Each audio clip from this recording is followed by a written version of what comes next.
Hey what's up guys, आप देख रहे हो द एंग्री इंडियन शो और आज हम बात करने वाले हैं डिफेंस अपडेट्स के बारे में। वीडियो आज इंपॉर्टेंट होने वाली, वीडियो पूरी देखना। लेकिन आज वीडियो लेट हो गई है, बेसिकली मैं इसे देखने में टाइम का ध्यान नहीं रख पाया।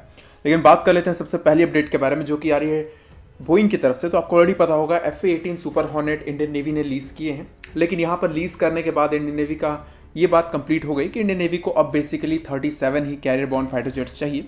मतलब कि इसके अलावा भी अभी भी इंडियन नेवी इंटरेस्टेड है। अभी इस प्लान को पूरी तरीके से कैंसिल नहीं किया गया है। यहाँ पे बोइंग ने बेसिकली स्की जंप पे जो अपने एयरक्राफ्ट्स हैं उसको आज टेस्ट करके बेसिकली उसका वीडियो है और उसको भी दिखाया है, साथ ही साथ जो प्रेस रिलीज है उसको भी किया है, जैसे कि अभी भी स्क्रीन पे भी देख पा रहे होगे। इसका मतलब बेसिकली यही होता है कि बोइंग ज़्यादा से ज़्यादा चांसेस ये हैं कि इस फाइटर जेट को इंडियन नेवी में अब ज़्यादातर इंडक्ट किया जाएगा, क्योंकि यहाँ पे अगर आप देखोगे तो फोल्डेबल विंग्स ऑलरेडी मौजूद है। ऊपर से साथ साथ ये स्की जंप पे भी काम कर सकता है। लेकिन यहाँ पे जैसे कि ऑप्शन था कि रफाल भी ले सकते हैं, आई मीन रफाल का मरीन वर्जन, डेफिनेटली उसके विंग्स छोटे हैं तो हमारे कैरियर्स में आ सकते हैं। लेकिन इंडियन नेवी को जो रिक्वायरमेंट है उनको फोल्डेबल विंग से चाहिए, क्योंकि अगर रफाल के भी विंग्स फोल्डेबल हो जाएंगे तो बेसिकली और छोटे हो जाएंगे, तो उसकी जगह पे हम और भी ज़्यादा फाइटर जेट्स रख सकते हैं। तो इस सिचुएशन में बेसिकली रफाल काफ़ी ज़्यादा महंगे हो जा रहे हैं। यानी कि अगर रफाल को फोल्डेबल विंग्स वाला बनाया जाएगा तो रफाल काफ़ी ज़्यादा महंगे हो जाएंगे। इसीलिए जो बोइंग है, जो कि सुपर हॉर्नेट की टीम है, वो बेसिकली और भी ज़्यादा वीडियोज़ है वो प्रमोट कर रही है। आई मीन जो प्रमोशन है उसमें ज़्यादा लगी हुई है, जिसमें कि आप कह सकते हो फ्यूल टैंक कैरी करते हुए, वेपन्स कैरी करते हुए।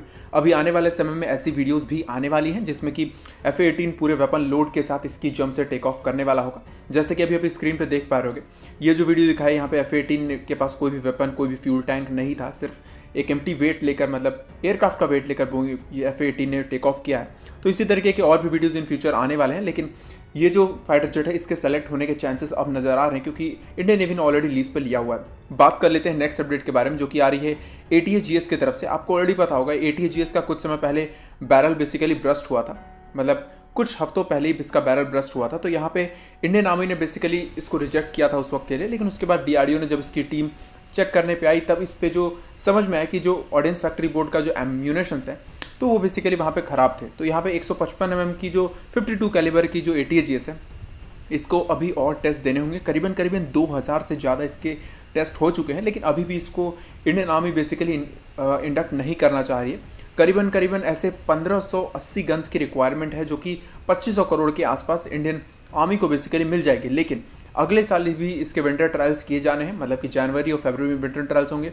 उसके बाद इसके मनूवर के ट्रायल्स किए जाएंगे कि कितनी जल्दी इसको एक जगह से दूसरे जगह शिफ्ट किया जा सकता है। यानी कि आप कह सकते हो एक रीजन से दूसरे रीजन में कैसे ले जाया सकता है। माउंटेन्स पे भी इसके परफॉर्मेंस देखी जाएगी। यहाँ पे DRDO ने ऑलरेडी कह दिया है ये जो सिस्टम है वो वर्ल्ड में सबसे बेस्ट सिस्टम है, और डेफिनेटली 40 से 45 किलोमीटर जो इसकी रेंज है, जो कॉम्प्लीमेंट्री जो गन्स होती हैं उसकी रेंज 40 से 45 किलोमीटर होती है, लेकिन इसकी जो रेंज है वो 48 किलोमीटर के आसपास है। तो डेफिनेटली ऐसी कोई भी गन अवेलेबल नहीं है वर्ल्ड में जो कि 48 किलोमीटर तक जो मार करने में सक्षम हो। तो इस गन को लेना लाजमी बनता है। इंडियन आर्मी को बहुत ही जल्द ऑर्डर कर देना चाहिए, नहीं तो बेसिकली एथॉस सिस्टम को ऑलरेडी फॉरेन जो कॉलोनीज है वो बेसिकली पुश कर रही हैं। अब बात कर लेते हैं रशिया के बारे में। तो रशिया की तरफ से एक अपडेट निकल के आ रही है। बेसिकली रशिया की तरफ से 2 बयान निकल के आ रहे हैं। पाकिस्तान के साथ जो नज़दीकियाँ बढ़ रही हैं रशिया की, वहाँ पे 2-3 चीज़ें रशिया के एम्बेसडर का कहना है कि इंडिया को इस चीज़ के लिए वरी नहीं होना चाहिए। कोई भी चीज़, सीक्रेट्स, कोई भी ऐसी चीज़ जो कि इंडिया के साथ बातचीत होती है या फिर इंडिया के साथ कोई भी चीज़ें डिस्कस होती हैं, वो इस जगह पे डिस्कस नहीं की जाएंगी। मतलब इंडिया के साथ हमारे रिलेशंस कुछ और हैं और पाकिस्तान के साथ रिलेशंस कुछ और हैं। इंडिया के साथ जो रिलेशन है वो एक बेस्ट फ्रेंड की तरह है, और वहीं पे पाकिस्तान के साथ जो रिलेशन वो एक सिर्फ और सिर्फ डिप्लोमेटिकल रिलेशंस ही हैं। लेकिन यहाँ पे चीज़ें एक और चीज़ समझने लायक है। यहाँ पे रशिया ने बेसिकली एक बात और कहा है, जो कि S-400 पे सैंक्शंस लगाए गए हैं टर्की पे। वहाँ पे रशिया ने कहा कि ये यूनिलैटरल जो चीज़ें चल रही हैं, यहाँ पे भी इंडिया का भी स्टैंड क्लियर है। इंडिया ने बेसिकली S-400 सिस्टम लिया है, लेकिन इंडिया को इसका सैंक्शंस का सामना नहीं करना पड़ा है। तो यहाँ पे बेसिकली रशिया चाह रहा है कि जो भी चीज़ें हों टर्की पर से भी सैंक्शंस हटा लिए जाए या फिर इंडिया पे भी सैंक्शंस इम्पोज कर दिया जाए। इसके अलावा रशिया ने बेसिकली क्वाड के बारे में बोला है। रशिया ने बेसिकली यहाँ पे जो बयान दिया है, बोला है कि हमें ऑलरेडी पता है कि इंडिया का विजन क्या है इस क्वाड पे, मतलब कि क्वाड पे इंडिया बेसिकली किस तरीके से देखना चाहता है और किस तरीके पे काम करना चाहता है। लेकिन वो बेसिकली कंसर्न है जो भी इंडो पैसिफिक जो अलायंस बन रहा है जिसमें यूनाइटेड स्टेट्स शामिल है। मतलब रशिया का जो मेन कंसर्न है वो US का ही है, और मैं पर्सनली चाहता हूँ कि रशिया भी इस इंडो पैसिफिक रीजन में जो क्वाड का ग्रुप है वहाँ पे भी शामिल हो जाए, तो ये सारी प्रॉब्लम जो है वहीं पे ख़त्म हो जाएगी। अब बात कर लेते हैं सऊदी अरेबिया के बारे में। सऊदी अरेबिया की तरफ से एक बेसिकली बयान निकल के आया है। सऊदी अरेबिया ने कहा है कि इंडिया में $100 बिलियन का वो इन्वेस्टमेंट करने को तैयार है। मतलब कि ऑलरेडी पूरी तरीके से प्लान कर चुके हैं और उनका मानना है कि इंडियन इकोनॉमी जो है वो बेसिकली इंप्रूव होने वाली है आने वाले फ्यूचर में। मतलब कि कुछ ही सालों में जो भी कोविड की वजह से जो इकोनॉमी डाउन हुई है वो रिकवर हो जाएगी। तो वहाँ पेट्रोकेमिकल्स, रिफाइनिंग या फिर इंफ्रास्ट्रक्चर हो गई या फिर माइनिंग हो गई, मैन्युफैक्चरिंग हो गई, एग्रीकल्चर हो गया, इन सारी चीज़ों में जो सऊदी है उसका पूरा का पूरा प्लान है कि $100 बिलियन को इन्वेस्ट करना है इंडिया के अंदर। तो यहाँ पे देखने वाली चीज़ है कि कैसे वर्ल्ड पावर शिफ्ट हो रहा है। जो कंट्रीज़ हमारे साथ रहती थी पहले वो अब बेसिकली वो अलग होती जा रही हैं और जो कंट्रीज़ बेसिकली हमारे साथ नहीं थी वो आज हमारे साथ होती नज़र आ रही है। मतलब कि हम हमेशा स्ट्रॉन्ग साइड पे थे, यानी कि पहले जब हम स्ट्रॉन्ग साइड पे होते थे तब हमारे पास अलग कंट्रीज साथ में होती थी, और अब जब जो बेसिकली दूसरी कंट्रीज जो स्ट्रॉन्ग साइड पे हैं अब वो हमारे साथ खड़ी नज़र आ रही हैं। अब बात कर लेते हैं नेक्स्ट अपडेट के बारे में। तो यहाँ पे 2-3 चीज़ें और समझ में आ रही है कि चाइना में जो भी मिलिट्री कमांडर्स या फिर जनरल्स होते हैं क्या वो गांजा फूक के ही कोई डिसीजन लेते हैं।